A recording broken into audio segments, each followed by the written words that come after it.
Welcome. This is an introduction to the trip that we're going to go to Öland for our internal assessment.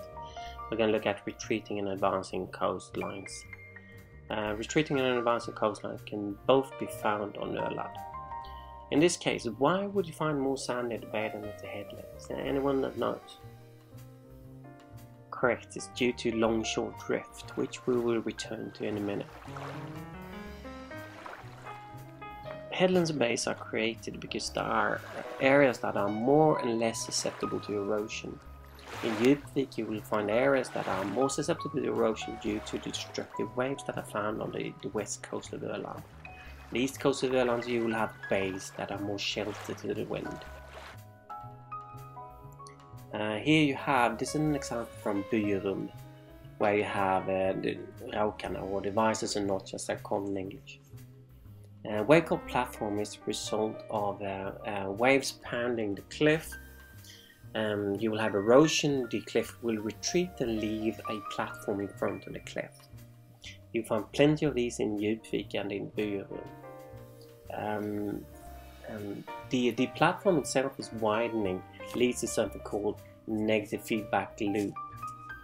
That's because the wave will break earlier against the wake-up platform and will in its turn protect the cliff from erosion. This is negative feedback in maintaining equilibrium.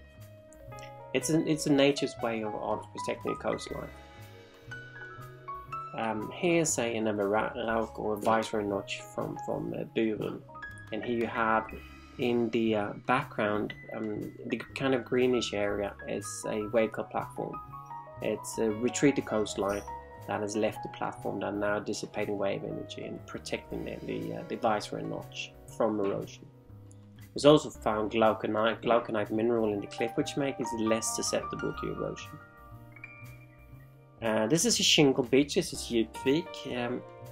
On a shingle beach you will have a steeper angle of the beach because the pore spaces in between the individual particles will let through the energy of the wave, and there will be limited backwash, which means that the particle will stay in place and it will increase in angle.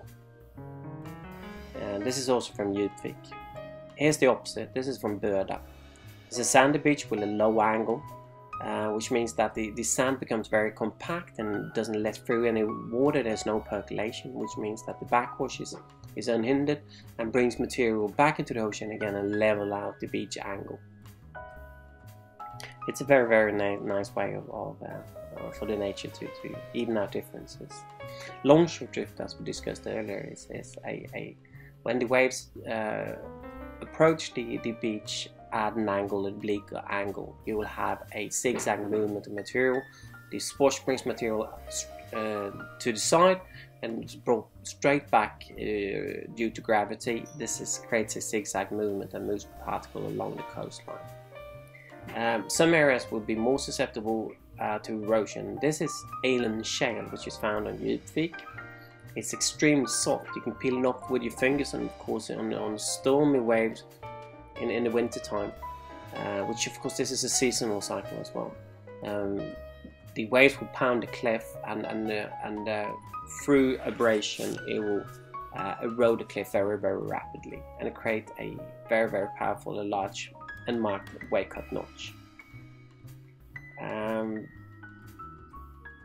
This is actually from that. You can see in the background there, you can see a wake-up notch just behind me there.